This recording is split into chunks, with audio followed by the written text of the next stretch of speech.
Critical Hope in the Classroom. My name is Nicole Hidalgo. I have a PhD in education and the social and cultural context of education. Kind of a backwards path. I got the PhD first, then I went to a teacher education program here at UNR, and now I am in the classroom. And I've been teaching for about 8 years. And so this is kind of a journey story of a teacher and the ways in which she has tried to infuse critical hope into the classroom. And before we start, I just want you to think about, what is critical hope? What does critical hope mean to you?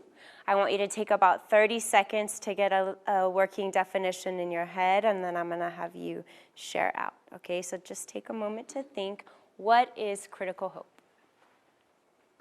Okay, so please, if you're sitting next to someone, turn to your partner to the right or to the left and share what your thoughts are. What is critical hope? Okay, let's bring it back. And can I get a couple volunteers to share with us, what does this mean to you? What is critical hope? Raise your hand if you're brave enough to give me your thoughts. Yes? Okay. So how I perceived it is that it's like good to talk about hope and what can happen in the future, but also being aware with your students that they need to help enact change to have that hope in that future by enacting policies or helping to do protests or engaging with their community. That's beautiful. Anybody else can add, please? I just said it's like teaching with optimism in the classroom. I think teaching with the goal of motivating students. The goal of what? Motivating students to do good. Motivating students to do good. Yes, yes. You guys are right on track.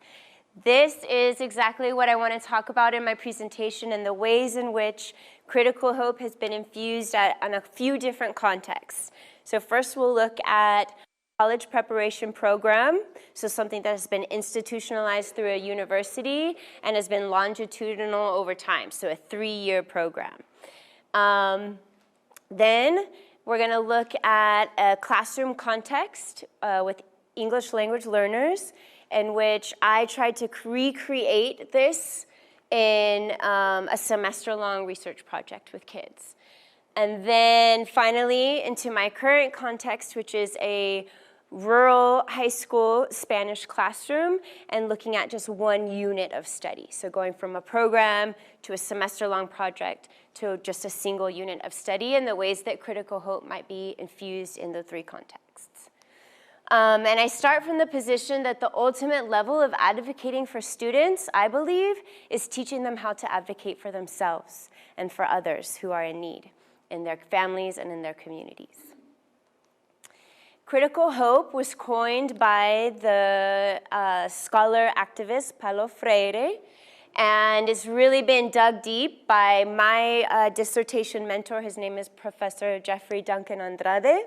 And these scholars have summed it up well. They say that critical hope reflects the ability to realistically assess one's environment through a lens of equity and justice, just as you guys were saying, while also envisioning possibilities of a better future. Okay, so that's what we'll be looking at this morning. 3 components of hope that I'll look at through the 3 different educational contexts are goals. So getting young people to think in a goal-oriented way. 2, finding pathways, different ways for them to achieve their goals. And 3, agency, this belief that you can instigate change. It is not hopelessness. We have lots of hope. Okay. So the first context, the longitudinal study, the 3-year program is called Step to College. I was a dissertation researcher, but also I was a participant. Okay, so I was one of the teachers in the program. I wasn't the lead instructor, but I was there every day with the kids helping out with the project. It's in East Oakland, California, in an area of the city where high school graduation rates were pretty dismal and college-going rates were even worse. Okay, so the goal of this program was not only to increase college access, but to cultivate this idea of a warrior scholar, one who has the tools of research and uses those to incite social change. So they were very much stressing college preparation in this program, providing the resources, the social connections, the know-how that they needed to get into college as first-generation college-going students, but also, like I said, to put the tools of research into their hands. So they are not being researched, they are the researchers. They take on this identity of sociologists, and they go in their community, document, and propose solutions for change. And also emphasizing this idea of agency. So they took the knowledge that they learned in their community and they brought it to the world. They traveled to Chicago, they traveled to New York, they presented in San Francisco, and they saw themselves as change agents, just as our amazing guest speaker or keynote speaker was talking about earlier. Their sophomore year in high school, the curriculum was an urban sociology class. So that's the shape of the program that year. It was an urban sociology classroom during their school day, taught by Professor Duncan Andrade. Step one, they learned sociological concepts. So they really spent the first semester getting into the literature. What is hegemony? What is counter-hegemony? What is social marginalization? And things like that. Then second semester, they developed they examined how these concepts played out in media and in popular culture. Then they formulated hypotheses about what they would see in their neighborhoods. They broke the research groups by neighborhood, so Fruitvale, 50s, 60s, 80s, 30s, and 60s, 70s. Those are areas of East Oakland where our kids lived, and that's how their research teams were split up. Each group created a survey and interviewed questions to examine how these sociological concepts played out in the neighborhood. They were armed with cameras and video cameras, their surveys and their clipboards, and they went into the streets, each group of kids with an adult or two to take them around. They talked to people in the streets, they entered stores, they entered schools, they entered community organizations, and they surveyed and interviewed these people, analyzed their data, and presented findings at local and national conferences and film festivals. So this one, I'm going to talk about this Fruitvale group. It's just one of the several documentaries that the students made. So I'm just going to kind of do screenshots of the documentary. So it starts out with this idea of a spinner. Are you familiar with the wheels, with the free spinning exterior portion? Okay, so when you're at a stop sign, it looks like you're still moving. So they called their talk Spinners Moving in Place. And the Fruitvale, this is just a shot of like the main street that runs through their neighborhood. And they open with this scene where they say, while shooting video on the block, we witnessed the shooting of a youth. Okay, so we were out on the block, they witnessed a shooting. He dropped his school books. The shooter ran into a smoke shop. The police were slow to react. We located the shell casing for them. And then they break to different scenes where they're interviewing people around the community. And the first question that they ask is, do you think Oakland is ever going to change? And this young man says, I strongly disagree. Everyone has a certain persona, like they want to be thugs. Another young man who says he stopped going to high school and was planning on starting adult school sometime soon, he says, oh no, hell no, not in the town. I don't think Oakland is ever going to change. And this woman says, I love you little ones trying so hard, no one else is trying. And I want to say that not all groups encountered what they called a habitus of hopelessness. A lot of groups found people who were fighting in their community every day to make social change happen and love their community and would never want to leave their community. This particular group found habitus of hopelessness. And then they say they begin to to bring in the literature. So they say that hegemony is control of one group over another, using religion, school, media, pop culture, and family. But what is counter-hegemony? It is going against the dominant hegemony, claiming control of your life and the institutions that influence your life. They come back to this idea of a spinner moving in place. They say a spinner is a wheel that has a free spinning exterior portion, so at stops, it still looks like it's moving. And using that as kind of a metaphor for what they're seeing in the community, that we seem to be moving, but we're staying in the same place. And they say, don't be a spinner, move.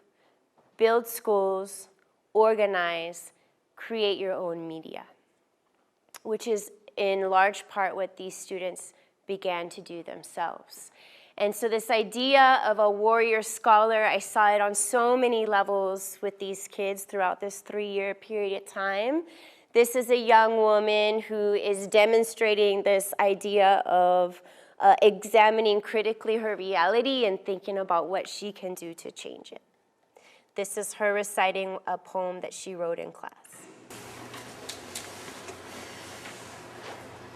See, I was thinking about the times I've been running away from all our greatest fears. Fear speaking love, feeling like my mouth is sealed. Tell me why I feel this way, I don't know.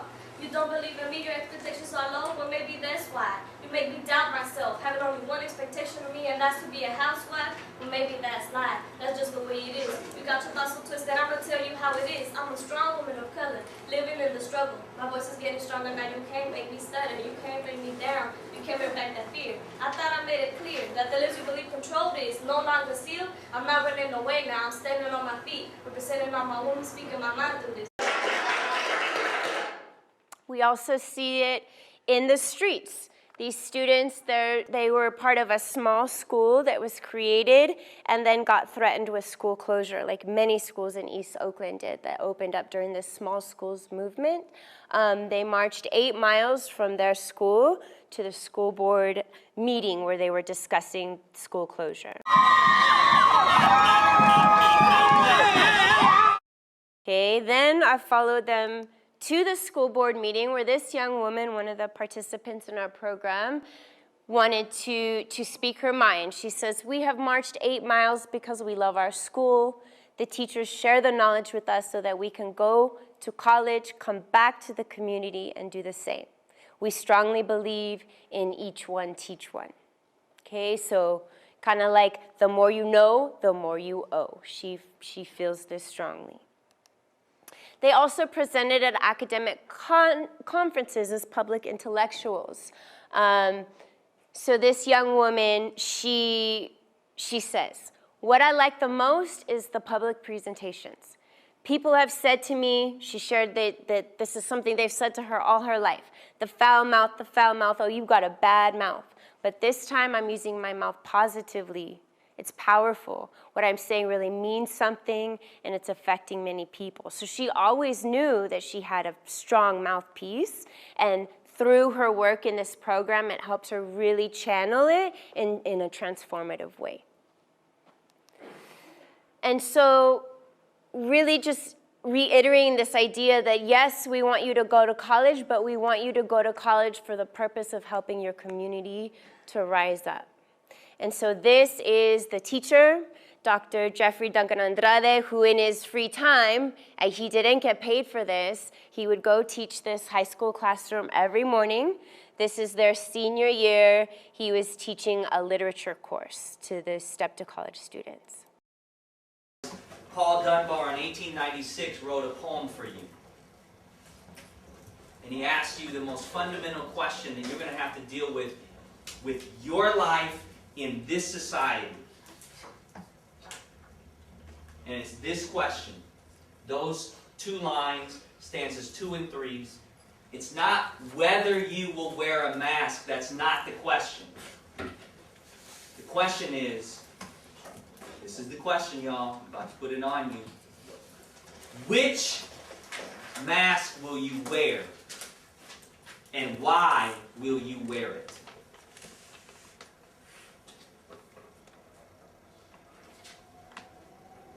so my hope for you is that you get upset, angry, motivated, focused, because you have to wear a mask, because you don't even have a choice.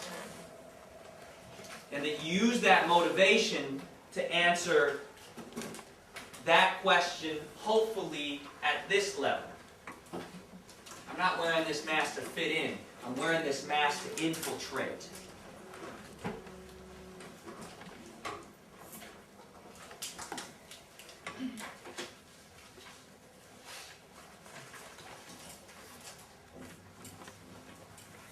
Y'all understand what I'm trying to tell you? Yes or no? Yeah. Okay, well, we'll see. We'll see. Teach me to embrace education, to love education, and go to college so I can come back and improve my community. And I leave off the study here with the thought in mind that I think it would be so amazing. You know, he says, we'll see. This was 15 years ago. I would love to go back and speak to these young people and really record stories about where they're at now and what has the long-term impact been, if anything, just from staying in communication with them over Facebook and things like that. I know that one young woman tried to solve the problem of food deserts in her community, you know, where there's lots of liquor stores and things like this, but no real like healthy food grocery stores within walking distance of their homes. She delivers fresh, healthy meals to them, and she built a business on that. This young man is trying to sell acres of property to people in his community, you know, outside the community where they could have sustainable growth. People are working at universities and like the Metro program and things like that. And so really trying to see where these guys have ended up, I think would be a very powerful study to do. So I graduate from the PhD program and I decide I want to do this. I want to be able to build a program like this. So I become a teacher instead of a professor. Because one thing I realized when I graduated was what young or, you know, beginning educator or even a teacher who's been in service for many years is going to want to listen to me if I've never been in the classroom myself. I mean, I've been in the classroom my whole life, but when you are the teacher, the one running the show is different, and it takes a lot of time and skill to craft. So I got into the classroom, and by the way, 92% of our Step to College seniors enrolled in four-year universities, which is super powerful. Yes, it is amazing. So now I was a first-year teacher. This was about 8 years ago. I started out at Sparks Middle School, which is local in our area in Washoe County. These are my little a few of my 7th, 8th grade group. I taught an ELL Academic English 1 class, and we did a semester-long youth participatory action research project, which really fell in line with standards that they had to cover with using academic English and being able to present using academic English, their work. So we started with same goal, same pathway, same sense of agency. I wanted to increase college access for these young men and women, and I also wanted to encourage them to use what they know to bring resources to their community to fight for social change. We did it through college preparation, but also through participatory action research, where the young people were the researchers themselves, not the ones being researched.